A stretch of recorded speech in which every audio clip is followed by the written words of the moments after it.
The rain hammered against the tall windows of Attorney Mitchell's office in downtown San Francisco, creating rivulets that distorted the view of the bustling financial district below.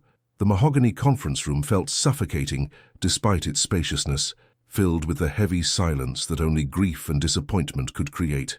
Sarah Thompson sat rigidly in her chair, her knuckles white as she gripped the armrests. Across from her, her younger brother Jake shifted uncomfortably, his usually confident demeanor replaced by visible anxiety. Their mother, Eleanor, dabbed at her eyes with a tissue, still processing the loss of her eldest son Marcus just 2 weeks prior. Attorney Mitchell, a distinguished man in his 60s with silver hair and wire-rimmed glasses, cleared his throat as he organized the documents spread before him. The fluorescent lights overhead cast harsh shadows across his weathered face, emphasizing the gravity of the situation. "I'm afraid there's been a significant complication regarding your brother's estate," Mitchell began, his voice carrying decades of experience delivering difficult news. "As you know, Marcus had indicated substantial cryptocurrency holdings in his preliminary estate planning discussions with our firm last year." Sarah leaned forward, her heart racing. Marcus had always been secretive about his finances, but she knew he'd been involved in cryptocurrency since its early days. Working as a senior software engineer at a prominent tech company and dabbling in blockchain development on the side, he'd often hinted at his investments without revealing specifics. "The issue," Mitchell continued, adjusting his glasses, "is that we cannot locate these digital assets.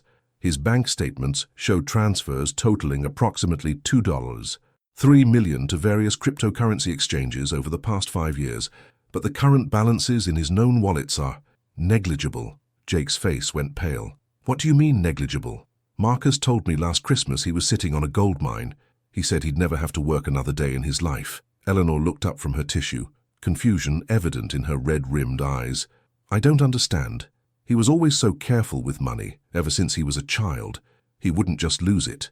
Mitchell shuffled through more papers, his expression growing increasingly grave. "We've contacted the executor's cryptocurrency specialist, and they've traced his digital footprint extensively. What they've found suggests either the assets were sold at some point, though we have no record of such transactions, or they've been moved to wallets for which we cannot locate the private keys." The room fell silent, except for the rhythmic drumming of rain against glass. Sarah felt a familiar knot forming in her stomach, the same feeling she'd had when Marcus first went missing, and they'd spent 3 agonizing days searching before finding him collapsed in his apartment from the heart attack that would claim his life at just 34. "Are you telling us," Sarah said slowly, her voice barely above a whisper, "that Marcus's fortune is just gone?" Mitchell nodded solemnly. "I'm afraid that appears to be the case. Without the private keys or seed phrases to access these wallets, the cryptocurrency might as well not exist. After settling his debts, taxes, and our fees, the estate amounts to roughly $47,000, primarily from his checking account and a small life insurance policy through his employer." Jake slammed his hand on the table, causing everyone to jump. "This is insane. Marcus was paranoid about security. He had backup plans for his backup plans. There's no way he'd leave us hanging like this." "Your brother's neighbors mentioned he'd become increasingly reclusive in his final months," Mitchell offered gently. "Perhaps the stress of managing such wealth, combined with his health issues—" "Marcus didn't have health issues," Sarah interrupted sharply. "The heart attack came out of nowhere. He was 34 and ran marathons." Eleanor finally spoke, her voice trembling.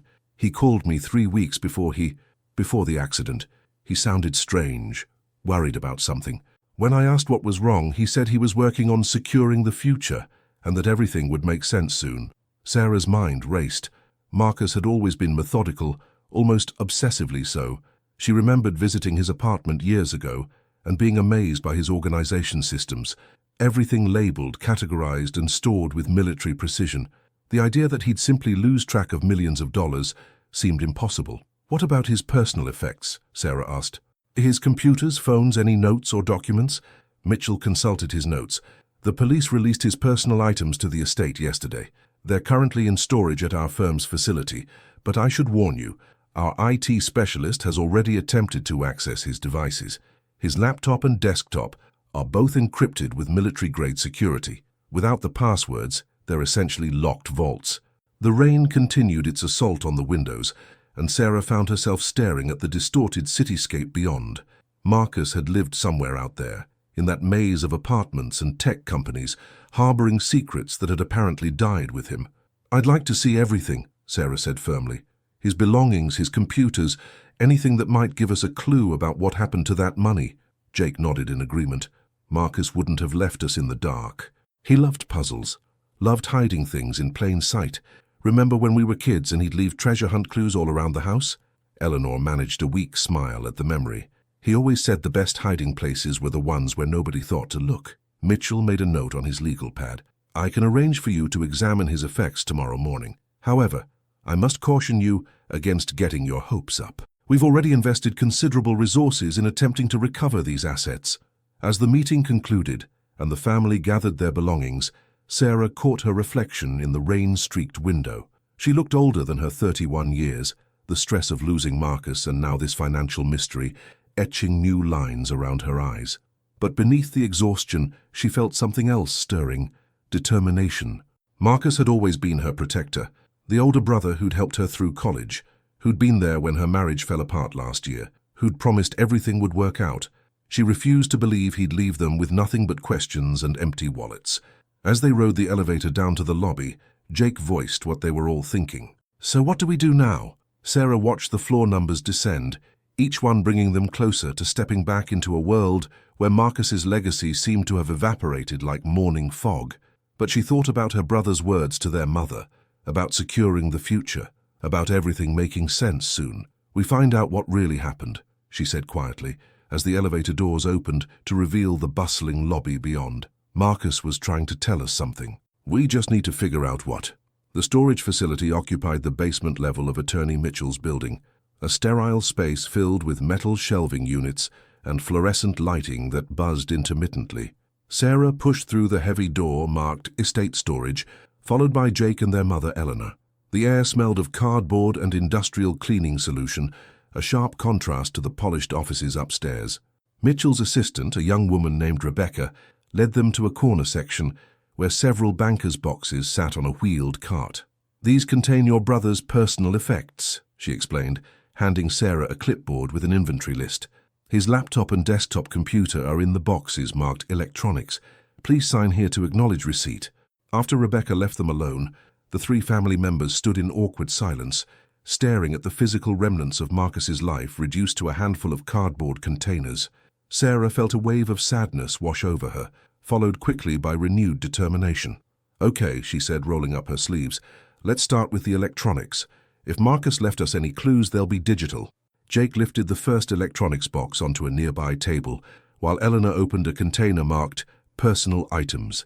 Inside were Marcus's wallet, keys, a few books, and some framed photographs, normal things that seemed impossibly mundane given the mystery they were trying to solve. Sarah carefully removed Marcus's laptop from its foam packaging. It was a high-end gaming laptop, sleek black with customized LED lighting that was now dark. She opened it and pressed the power button, watching as the screen flickered to life with a login prompt. "Password protected, just like Mitchell said," she murmured, then looked at Jake. "Any ideas? Birthdays, pet names, inside jokes?" Jake pulled up a chair beside her. "Try Goldmine 2024. Remember what he said at Christmas about sitting on a gold mine?" Sarah typed it in. "Access denied." "What about Mum's maiden name combined with something?" Eleanor suggested, looking over their shoulders. They spent the next hour trying various combinations. Family names, important dates, Marcus's favorite books and movies, even complex variations involving numbers and symbols. Nothing worked. The laptop remained stubbornly locked, its secrets protected behind layers of encryption. "This is hopeless," Jake said, slumping back in his chair. He could have used any combination of characters. "We could be here for years." Sarah stared at the login screen, its cursor blinking mockingly at her. She thought about Marcus's personality, methodical, organized, but also sentimental. He'd always been close to their family, especially after their father died when Marcus was in college. "Wait," she said suddenly. "Jake, look at this carefully. What do you see?" Jake leaned forward, examining the screen more closely. "The login prompt, the password field. What am I supposed to be looking at?" Sarah pointed to the desktop wallpaper, visible behind the login box, a photograph of their family at Lake Tahoe from 5 years ago, all four of them smiling at the camera during their last vacation together before their father's diagnosis. "He chose this photo as his wallpaper," Sarah said thoughtfully. "Marcus never did anything without a reason. Remember what Dad used to say on that trip, about the sunset?" Eleanor's eyes widened with recognition. "He said it was painting the sky with memories. Marcus made him repeat it 3 times because he thought it was so beautiful." Sarah's fingers moved across the keyboard. "Painting. The Sky with Memories, 2019. The screen flickered. Then suddenly the desktop appeared, filled with folders and applications. Jake let out a low whistle. "You did it," he breathed. "You actually did it." Sarah felt a surge of excitement, but also trepidation. They were about to delve into Marcus's private digital world, and she wasn't sure what they might find. The desktop was typically Marcus, organized with military precision. Folders were labeled clearly: work projects, personal finance, crypto research, family photos, and others. "Start with personal finance," Jake suggested. "If there are clues about the missing money, that's where they'd be." Sarah double-clicked the folder, revealing dozens of spreadsheets, documents, and PDF files. She opened a file labeled Crypto Portfolio Current and found herself looking at a detailed spreadsheet listing various cryptocurrency holdings with current values. "Look at these numbers," she whispered. The spreadsheet showed Marcus had been tracking investments worth over $3.8 million as of just 2 months ago.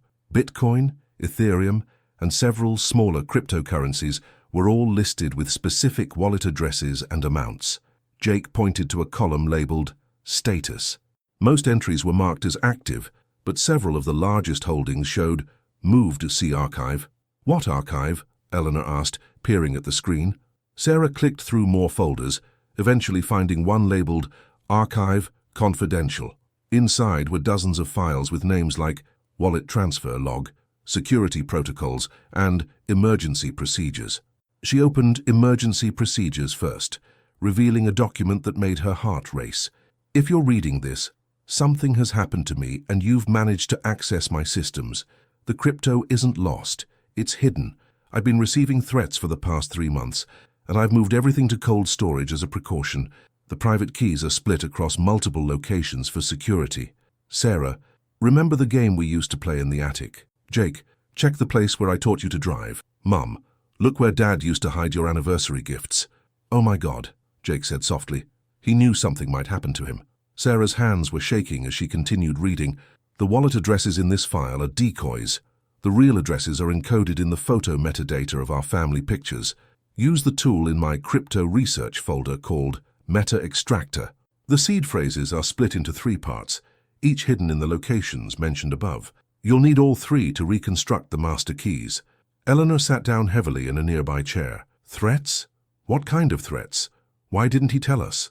Sarah opened the crypto research folder and found the Meta Extractor application Marcus had mentioned. She also discovered a folder labeled Security Logs, containing screenshots of threatening messages from various social media platforms and encrypted messaging apps. The messages were chilling. "We know what you're hiding. Transfer the coins or face consequences. Your family won't be safe if you don't comply." Someone was trying to steal his cryptocurrency, Sarah realized aloud. That's why he moved it all to cold storage and split up the keys. He was protecting it, and us. Jake stood up, pacing in the small space. "So the money is still out there somewhere, locked away in wallets we can't access without these split keys?" Sarah nodded, her mind racing through the implications. "But we know where to look now. The attic. He mentioned the game we used to play. Do you remember, Jake? We used to pretend we were pirates hiding treasure up there. And I know exactly where he taught me to drive," Jake said with growing excitement. "The old parking lot behind the abandoned Sears store. We spent hours there when I was 16. Eleanor looked pale but determined. "Your father always hid my anniversary gifts in his workshop in the garage. He had a loose floorboard under his workbench where he kept jewelry boxes and cards." Sarah felt a mixture of hope and apprehension. Marcus had created an elaborate treasure hunt, just like when they were children, but the stakes were infinitely higher now. Somewhere out there, hidden in 3 locations meaningful to their family, were the keys to millions of dollars, and possibly the answers to why someone had wanted Marcus dead. "We need to be careful," she warned, looking at the threatening messages still displayed on screen. "If Marcus was hiding from people dangerous enough to threaten our family, we can't assume they've just given up now that he's gone." She began copying the important files to a USB drive, her movements quick and precise. "We'll check each location, starting with the attic tonight, but we go together and we watch for anyone following us." As they packed up Marcus's belongings, Sarah couldn't shake the feeling that they were being watched. The basement storage area suddenly felt less like a safe space and more like a trap. Marcus had died trying to protect something, and now it was up to them to finish what he'd started. The game had begun, but this time the treasure they were hunting for was real, and the stakes were life and death. The Thompson family home sat in a quiet residential neighborhood of Palo Alto, a modest two-story house with white siding and blue shutters that had sheltered 3 generations. Sarah pulled into the driveway as the sun began its descent behind the Silicon Valley hills, casting long shadows across the well-maintained lawn that Marcus had helped their father landscape years ago. Eleanor unlocked the front door with trembling hands, and they stepped into the familiar warmth of home. The house still carried the faint scent of Eleanor's lavender candles, mixed with the lingering aroma of coffee, comforting smells that seemed at odds with the dangerous treasure hunt they were about to begin. "I'll make some coffee," Eleanor offered, clearly needing something normal to focus on. "You two go up to the attic. I'm not sure my knees can handle climbing up there anymore." Sarah and Jake exchanged glances. They both remembered countless hours spent in that attic as children, especially during rainy California winters when indoor adventures were the only option. Marcus, being the oldest, had always been the ringleader, creating elaborate games and stories that could occupy them for entire afternoons. The attic access was in the hallway ceiling, a simple pull-down ladder that creaked ominously as Jake unfolded it. The space above was illuminated by a single bare bulb that cast harsh shadows across the accumulated detritus of family life. Christmas decorations, old furniture, boxes of childhood mementos, and Marcus's collection of science fiction novels. "God, it's been years since I've been up here," Jake muttered, brushing cobwebs from his hair as he climbed through the opening. "What exactly are we looking for?" Sarah followed him up, her phone's flashlight adding to the dim illumination. "Marcus mentioned the game we used to play. I keep thinking about pirates and buried treasure, remember? He'd draw these elaborate maps and hide things around up here." The attic stretched across most of the house's footprint, with the peaked roof creating cozy alcoves on either side. In the far corner, Sarah spotted something that made her heart race. An old wooden chest they'd used as a prop in their childhood games, the same chest where Marcus used to hide their treasure. "There," she pointed, making her way carefully across the floor joists. "That's got to be it." The chest was exactly as she remembered, though now covered in a fine layer of dust and surrounded by boxes of tax records and old photographs. Jake helped her move the obstacles aside, and Sarah lifted the heavy lid with a sense of anticipation mixed with nostalgia. Inside, instead of the costume jewelry and toy coins of their childhood adventures, they found a modern fireproof document box. Sarah's hands shook slightly as she lifted it out, feeling the weight of whatever Marcus had hidden inside. The box was secured with a combination lock, 4 digits, that could be any number imaginable. Sarah stared at it, her mind racing through possibilities. Marcus would have chosen something meaningful, but not so obvious that someone else might guess it. "Try the year we played pirates," Jake suggested. 2003, 2004. Sarah input 2003. Nothing. 2004 also failed. "What about Dad's birth year?" Jake offered. Marcus always looked up to him. 1962 didn't work either. Sarah sat back on her heels, thinking. Marcus had been deliberate about everything. The laptop password had been sentimental but complex. This would be the same. She thought about their childhood games, about what had made pirates and buried treasure special to Marcus. "Wait," she said suddenly. "Remember the story Marcus used to tell? About Captain Redbeard and his 4 ships? Jake's face lit up with recognition. The 4 ships that each carried part of the treasure map. He'd make us sail to 4 different islands to collect the pieces. Sarah tried 4294, 4 ships, and the date they'd moved into this house in 1994. The lock clicked open. Inside the fireproof box were several items that made Sarah's breath catch. There was a handwritten note in Marcus's distinctive block lettering, a USB drive in a static-proof bag, and what appeared to be part of a cryptocurrency seed phrase written on waterproof paper. "Ocean, brave, mountain, ghost, silver." Sarah unfolded the note with trembling fingers. "Sarah and Jake, if you found this, you figured out the first clue. I'm proud of you both. The word sequence above is the first part of a 15-word seed phrase that will unlock everything. You'll need to find the other two parts to reconstruct the complete key. The USB drive contains detailed instructions and a wallet management program I wrote specifically for this purpose.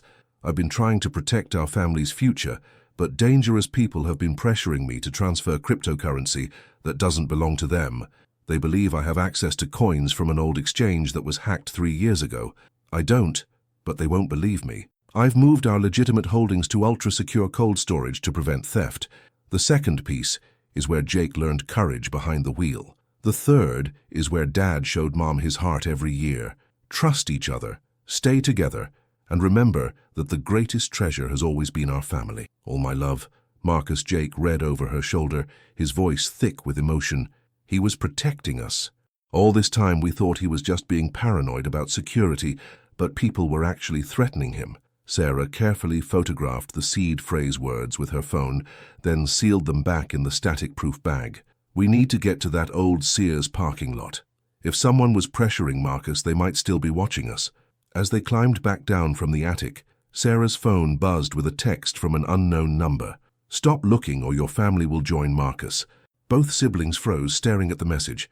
Jake's face went pale, and Sarah felt ice water run through her veins. "How did they get your number?" Jake whispered.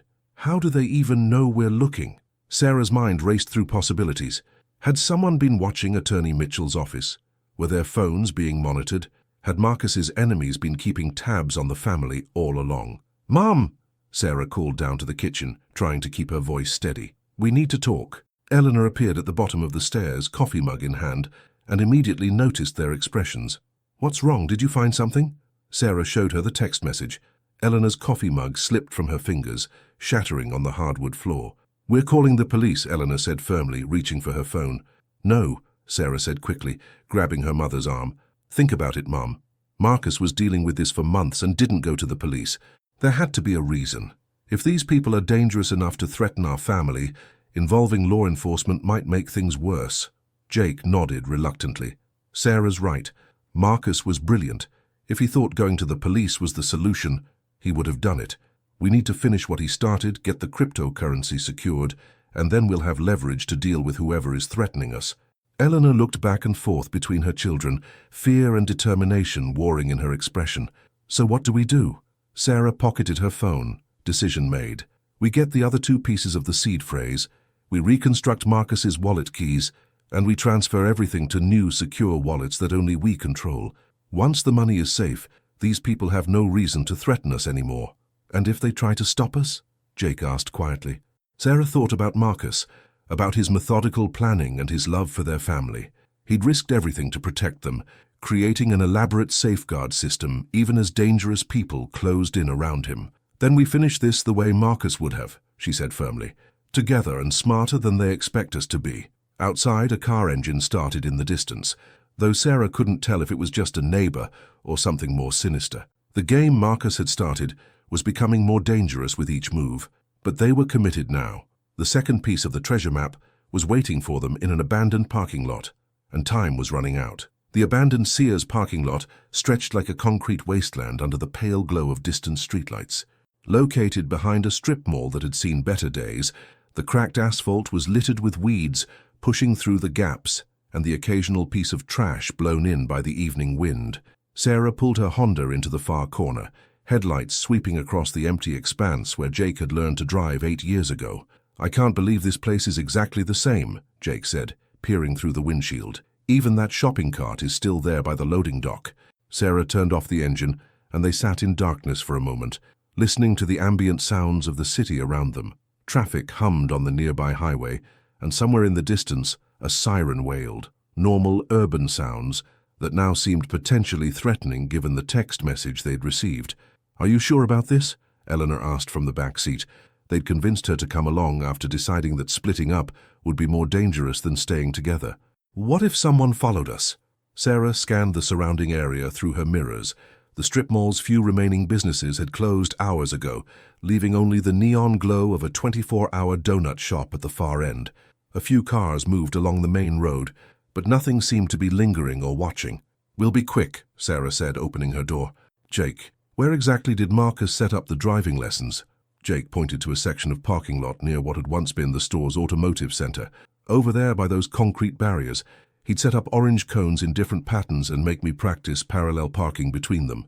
They walked across the broken asphalt, their footsteps echoing in the empty space. Sarah found herself remembering that summer, when Jake was 16 and desperate to get his license. Marcus had volunteered to teach him after their father became too sick to continue the lessons, spending patient hours in this very spot, explaining the mechanics of three-point turns and highway merging. The concrete barriers Jake had mentioned were still in place, weathered and graffitied but unmoved after all these years. Sarah pulled out her phone's flashlight, scanning the area for anything Marcus might have left behind. "Look for something that wouldn't be obvious to a casual observer," she said. Marcus always hid things in plain sight, but in ways that only made sense if you knew the context. Jake examined the barriers themselves, while Eleanor kept watch toward the street. Sarah focused on the ground around the makeshift driving course, looking for any sign that Marcus had been here recently. "Sarah," Jake called softly, "come look at this." He was kneeling beside the largest concrete barrier, pointing to what appeared to be recent scratches in the weathered surface.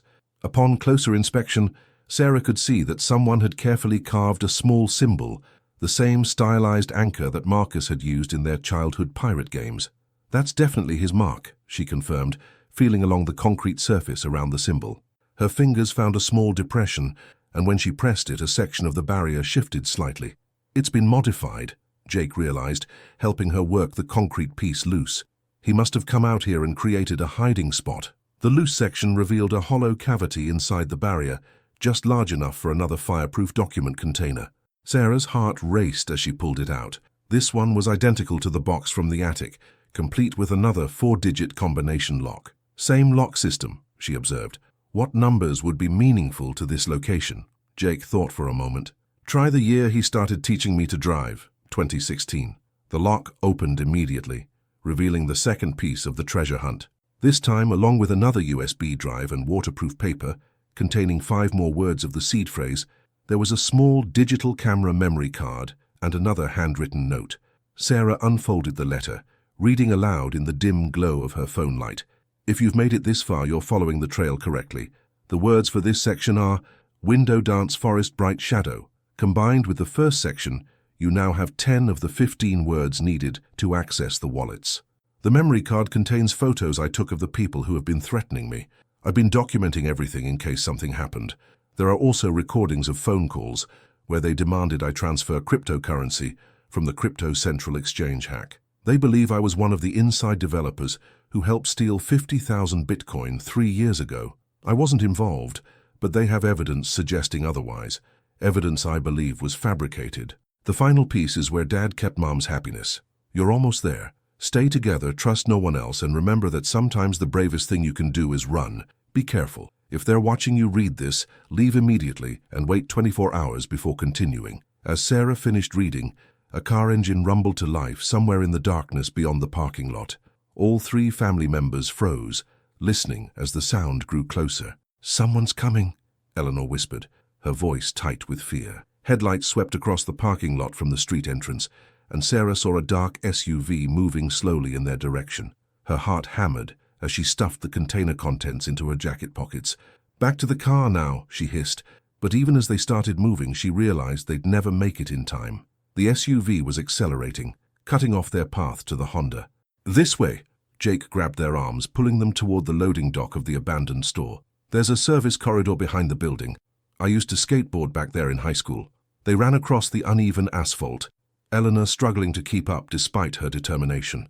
Behind them, the SUV's engine revved louder, and Sarah could hear doors slamming as people got out. "Stop running!" a male voice shouted across the parking lot. "We just want to talk." "Like hell they do," Jake panted as they reached the loading dock. He helped Eleanor up onto the concrete platform, then boosted Sarah up before pulling himself over the edge. The service corridor behind the building was narrow and dark, filled with dumpsters and utility equipment. Sarah could hear footsteps echoing from the parking lot as their pursuers gave chase. "There!" Eleanor pointed to a gap in the chain-link fence that separated this property from a residential neighborhood beyond. "We can get through there." They squeezed through the fence opening, Sarah's jacket catching on the wire and tearing as she pulled free. On the other side was a suburban street with modest houses and mature trees that provided cover in the darkness. "My car," Sarah realized with dismay. They'll see the license plate, figure out who we are. They already know who we are, Jake pointed out grimly. The question is how much they know about what we're looking for. Eleanor pulled out her phone. I'm calling a taxi. We'll pick up your car later.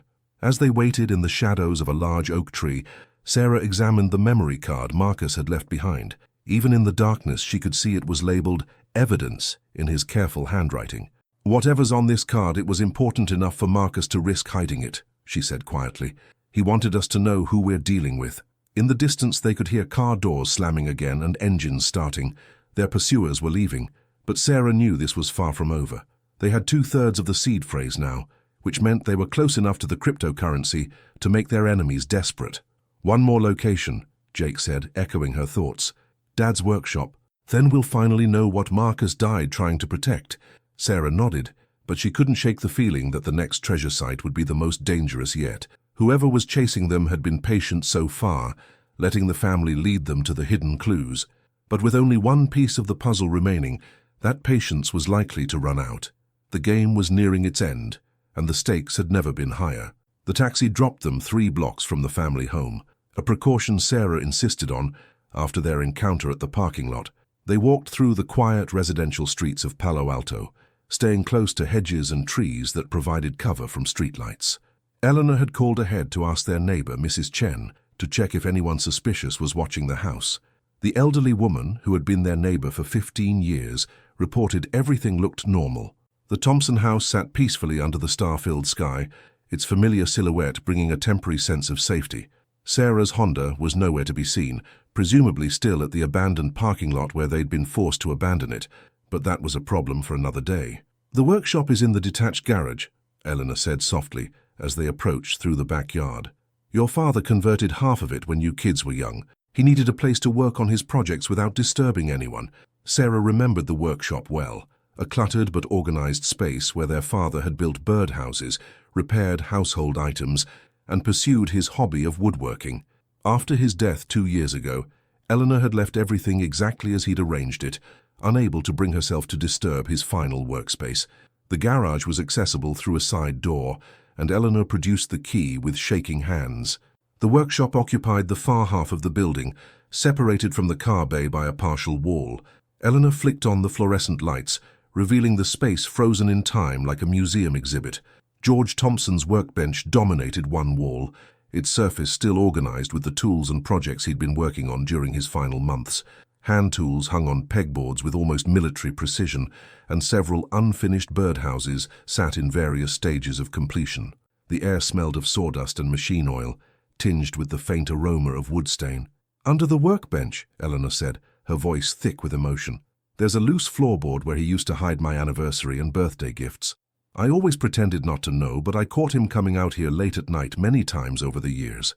Jake and Sarah knelt beside the heavy wooden workbench, examining the floor beneath. The workshop had been built over a concrete foundation, but this corner section featured wide plank wooden flooring that George had installed to make the space more comfortable.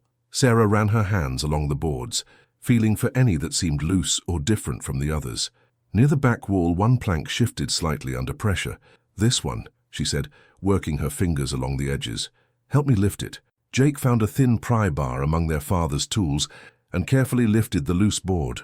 Beneath was a shallow cavity lined with plastic sheeting, George's secret hiding place where he'd stored gifts and surprises for over 20 years. Inside, along with a few old jewelry boxes and anniversary cards, was another of Marcus's fireproof containers. This one was larger than the previous two and felt heavier in Sarah's hands. How did Marcus know about Dad's hiding place? Jake wondered aloud. Eleanor smiled through her tears. Marcus helped your father build this workshop when he was in high school. They spent an entire summer working on it together. Of course, Marcus would know about the hiding spot. This container required the same 4-digit combination, and Sarah tried the year their parents were married. 1983. The lock opened with a satisfying click. Inside was the largest collection of items yet. The final USB drive, the last 5 words of the seed phrase, several printed documents, and a sealed envelope marked, "Read first." Sarah opened the envelope with trembling fingers. Sarah, Jake, and Mum, you've completed the treasure hunt just like old times, but this is where the game becomes real and dangerous. The final words are, Tiger Music Storm Brave Window. Combined with the others, you now have the complete 15-word seed phrase that unlocks approximately $3.7 million in cryptocurrency. I've been forced to hide this fortune because I discovered something terrible about the crypto central exchange hack 3 years ago. The theft wasn't random. It was orchestrated by a group of criminals who are now using the stolen Bitcoin to finance other illegal activities. They've been pressuring me to help them access additional wallets, believing I was involved in the original theft. I wasn't, but they have fabricated evidence that makes me look complicit. The memory cards contain proof of their real identities and their ongoing criminal enterprise. If something happens to me, this evidence needs to reach the FBI, specifically Agent Rebecca Martinez in the San Francisco Cybercrimes Division. The USB drives contain a custom wallet application I developed that will allow you to safely access and transfer the cryptocurrency. But you must follow my instructions exactly. 1. Transfer everything immediately to new wallets that only you control. Contact Agent Martinez with the evidence. 3. Leave the area for at least 72 hours until law enforcement can act. I'm sorry I couldn't tell you about this while I was alive, but I needed to protect you from becoming targets. I love you all more than words can express. Use this money to build the futures you deserve, and remember that your father would be proud of how you've taken care of each other. All my love forever, Marcus P.S. Sarah, the laptop has one more surprise. Check the folder called Family Legacy. Dad would want you to see it. Sarah felt tears streaming down her face as she finished reading. Marcus had died trying to protect them from criminals, while also ensuring they'd eventually have the financial security he'd always wanted to provide for his family. We need to move fast, Jake said, studying the USB drives and documents. If those people from the parking lot figure out we have all 3 pieces, they'll stop playing games. Eleanor wiped her eyes and straightened her shoulders. Then let's finish this. What do we need to do? Sarah organized Marcus's instructions. First, we need to get to a computer and reconstruct the seed phrase. Then we transfer the cryptocurrency to new wallets and contact the FBI agent. As she spoke, her phone buzzed with another text message. This one was from a different, unknown number. We have your car and we know where you live. You have 2 hours to turn over the cryptocurrency, or we start burning down everything you love. The message was followed by a photo that made Sarah's blood run cold. Her Honda Civic, surrounded by 3 men in dark clothing, parked in front of Mrs. Chen's house next door. They're here, she whispered, showing the message to Jake and Eleanor. Through the garage window, they could see movement in the shadows near their house. Dark figures were positioning themselves around the property, and a van was parked at the end of the street with its engine running. The back gate, Eleanor said urgently. We can get to the Chen's backyard and call for help from there. But as they gathered Marcus's materials and prepared to run, Sarah realized they had a bigger problem. The criminals weren't just after the cryptocurrency anymore. They were trapped, outnumbered, and running out of options. The treasure hunt was complete, but the real battle was just beginning. Sarah's heart pounded as she peered through the workshop window at the dark figures moving around their house. The men appeared to be professionals. They moved with coordinated precision, communicating through hand signals rather than voices. Whatever criminal organization Marcus had been dealing with, they weren't taking any chances now that the family had found his hidden fortune. We need to get to a computer to access the cryptocurrency, Sarah whispered urgently. But we can't do it here, and we can't leave without completing the transfer. If we run now, they'll just keep hunting us. Jake was examining Marcus's USB drives under the workshop's bright lights. Look at this, he said, pointing to detailed labels on each drive. He's got everything planned out. Wallet software, transfer protocols, even backup authentication systems. Marcus really thought this through. Eleanor stood guard by the window, watching for any movement in their direction. There's someone by the back fence now, she reported quietly. They're surrounding the house. Sarah made a decision that surprised even herself. We're not running. Marcus spent months preparing for this exact situation, and he's given us everything we need to end it permanently. She powered on the workshop's old desktop computer that their father had used for project planning. If we can transfer the cryptocurrency and send the evidence to the FBI simultaneously, we remove their motivation to keep chasing us. The computer took an eternity to boot up, an ancient machine that George had used primarily for looking up woodworking plans and keeping project records. But it was connected to the internet, and Marcus's software was designed to work on any system. Sarah, Jake said, studying the documents from the final container, look at this evidence Marcus collected. These aren't just small-time criminals. This is documentation of a major cryptocurrency laundering operation involving over $200 million in stolen assets. Sarah scanned the papers while the computer loaded. Marcus had been incredibly thorough. Photographs of license plates, recorded phone conversations, financial transaction records, even surveillance photos of meetings between the criminals and what appeared to be foreign contacts. No wonder they were desperate enough to threaten our family, she realized. Marcus stumbled onto something much bigger than just the Crypto Central hack. He was documenting an international criminal network. The computer finally finished loading, and Sarah inserted the first USB drive. Marcus's custom software opened immediately, displaying a professional-grade cryptocurrency management interface she'd never seen before. "Enter the seed phrase," prompted a dialog box. "Warning, you have 3 attempts before the system locks permanently." Sarah carefully typed in the 15 words they'd collected. Ocean, brave, mountain, ghost, silver, window, dance, forest, bright, shadow, tiger, music, storm, brave, window. The system processed for several seconds, then displayed a cryptocurrency portfolio that made all 3 family members gasp. Marcus hadn't exaggerated. The total value was $3,847,291 across multiple digital currencies. "Oh my God," Eleanor breathed. Marcus really did it. He built a fortune. But their celebration was interrupted by the sound of breaking glass from the main house. The criminals were no longer content to wait outside. "How long does the transfer take?" Jake asked urgently. Sarah was already following Marcus's detailed instructions, setting up new wallet addresses and initiating the transfer protocol. According to this, about 12 minutes for all the transactions to confirm on the blockchain. More sounds came from the house.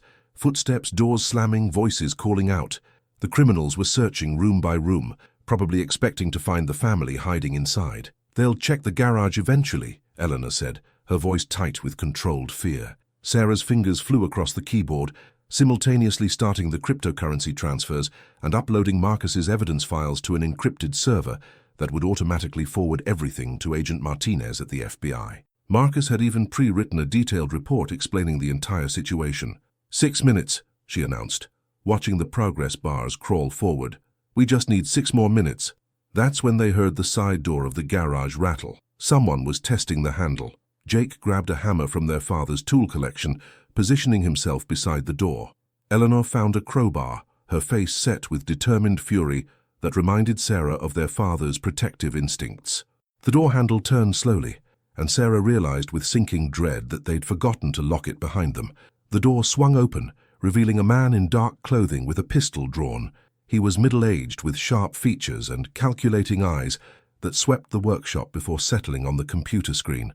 "Step away from the keyboard," he ordered calmly. "All of you, hands where I can see them." Sarah's mind raced. The transfers were still processing. Stopping now would leave the cryptocurrency accessible to whoever controlled Marcus's systems, but continuing meant risking their lives. "You must be the famous Thompson family," the man continued, keeping his weapon trained on them. "Your brother caused us considerable trouble with his paranoid security measures." "You killed him," Eleanor said, her voice shaking with rage. "He was just trying to protect his family." The man's expression didn't change. "Marcus died of a heart attack. The stress of being involved in criminal activity can be overwhelming for someone with a weak constitution." "He wasn't involved," Sarah shot back, her finger hovering over the keyboard. The transfer progress showed 3 minutes remaining. "The evidence suggests otherwise," the man replied coldly. "But that's irrelevant now. Cancel those transfers and give us access to the wallets. You have 30 seconds. Sarah looked at Jake and Eleanor, seeing the same determination in their eyes that had carried them through this entire ordeal. Marcus had died protecting this fortune and the evidence that could bring down these criminals. They couldn't let his sacrifice be meaningless. "No," Sarah said simply, turning back to the computer. The man raised his weapon, but Jake was already moving. Years of high school football served him well as he tackled the intruder, sending them both crashing into George's workbench. Tools scattered across the floor as they struggled for control of the gun. Eleanor swung her crowbar at a second man, who appeared in the doorway, connecting with his shoulder and sending him stumbling backward. Sarah kept typing, her hands steady despite the chaos erupting around her. 2 minutes, she called out, watching the final cryptocurrency transfer initialize. Jake managed to pin the first intruder's gun hand to the floor, but the man was stronger. and more experienced in combat. Eleanor was grappling with the second attacker, using her crowbar to keep him at bay while shouting for help. That's when Sarah heard the most beautiful sound in the world. Police sirens approaching from multiple directions. FBI, drop your weapons. Agent Rebecca Martinez burst through the garage door with a tactical team, their laser sights immediately targeting the criminals. Sarah had never been so happy to see law enforcement in her life. The intruders surrendered immediately, recognizing that their operation had collapsed.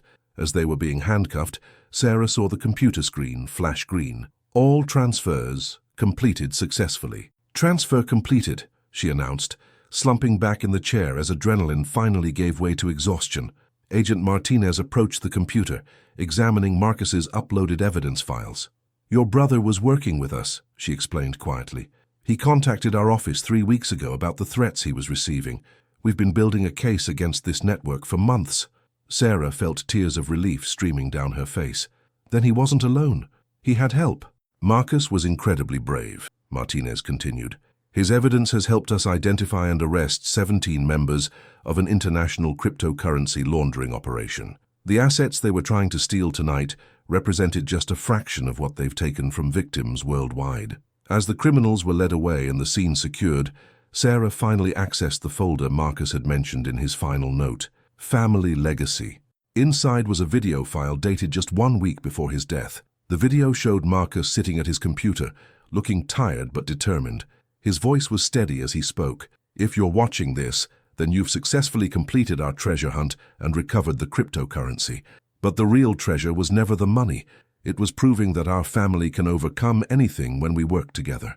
He paused, his expression softening. Dad always said the greatest legacy we could leave was taking care of each other. I hope this fortune helps you build the lives you deserve, but remember that you already had everything you needed, each other. The video continued with Marcus sharing memories of their childhood, expressing his love for each family member, and providing practical advice for managing the recovered cryptocurrency responsibly. 3 days later, Sarah sat in the FBI's San Francisco office, signing final paperwork as Agent Martinez explained the broader impact of their case. The evidence your brother collected has led to arrests in 5 countries, Martinez reported. We've recovered over $180 million in stolen cryptocurrency and shut down a major money laundering network. Sarah nodded, still processing everything that had happened. What about Marcus's reputation? Will people know he wasn't involved in the original theft? The investigation has completely cleared his name, Martinez assured her. In fact, he's being recognized posthumously for his cooperation with federal law enforcement. Outside the FBI building, the Thompson family stood together on the busy San Francisco sidewalk. They'd decided to use Marcus's fortune to establish a scholarship fund in their father's name, invest in Eleanor's retirement, and pursue dreams they'd previously thought impossible. Sarah would finally open the non-profit she'd always wanted to run, and Jake would return to graduate school. But more importantly, they discovered that Marcus had been right about the greatest treasure. The cryptocurrency had provided financial security, but their ability to trust, protect, and fight for each other had been the true legacy passed down through their family. As they walked toward their rental car, Sarah felt her phone buzz with a final message. This one from Marcus's automated system, programmed to send a delayed text once everything was resolved. The treasure hunt is complete, but the adventure of taking care of each other lasts forever. I love you all. Marcus. Sarah smiled through her tears, knowing that while Marcus was gone, the love and protection he'd built around their family would endure. The game was over, but the greatest prize, their unbreakable bond, was just beginning to unfold into the future he'd fought so hard to secure.